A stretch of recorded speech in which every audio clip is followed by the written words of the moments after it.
So now I'll be reviewing the budget for our program. So I'm going to start with our sources of revenue. We're going to be getting the revenue from 3 separate grants. The first being from the National Collaboration on Childhood Obesity Research. This grant will be for $150,000.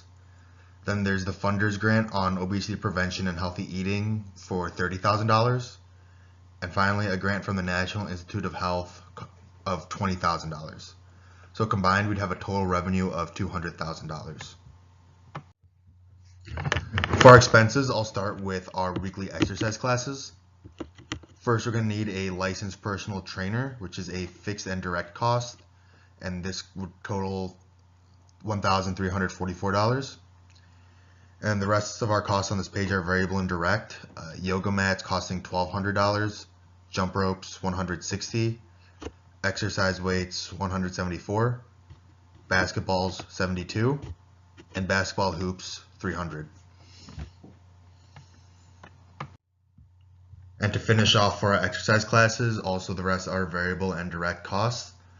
Soccer balls for $30, soccer goals $240, hula hoops $72, plastic water bottles for $137, and $177 for sweat towels.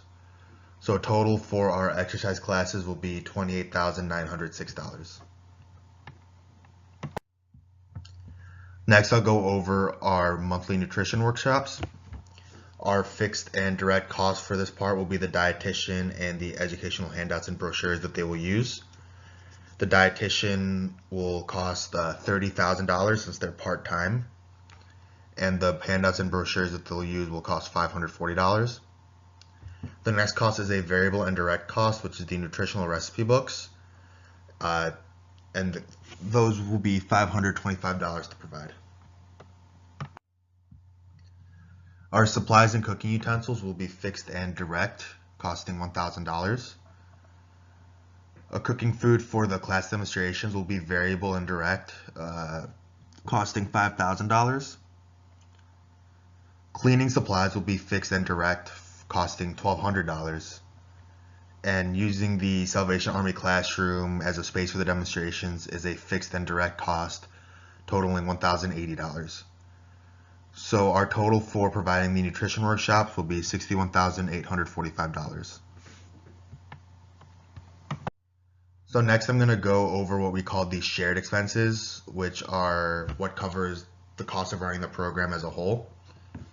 So first we're going to need a program director to lead the program. This will be a fixed and direct cost, and their salary will be $60,115.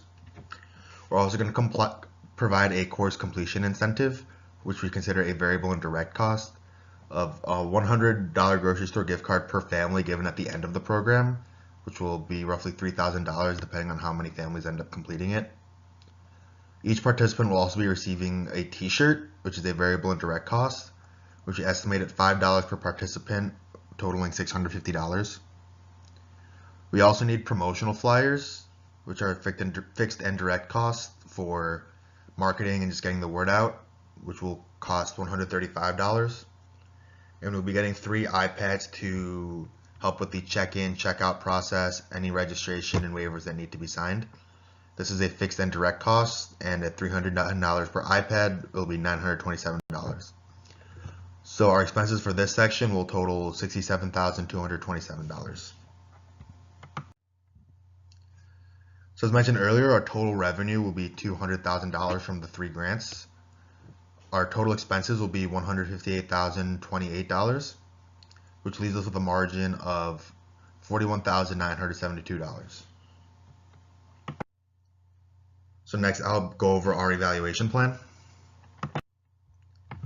So we plan to involve a multitude of stakeholders throughout the evaluation process, including the program director, the dietitian, personal trainer, volunteers, community members, and community leaders.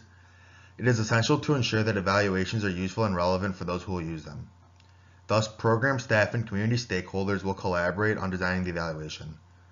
Through this collective input, we can identify what is needed and wanted from the evaluations so that they are designed in a manner that is relevant, practical, and useful. The program staff, with volunteer assistance, will conduct and analyze the evaluations. The program director will oversee and guide the entire evaluation process. The purpose of the evaluation is to identify and assess the extent to which our outcome and process objectives were achieved. Process measures evaluate the extent to which the program was implemented as intended. Thus, we want to learn whether the community health workers were able to adhere to the curriculum, as this will allow us to identify and address implementation barriers.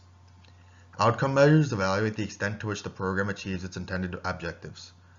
Thus, we want to learn about any noticeable changes in dietary patterns, physical activity practices, and weight loss as a result of the program participation.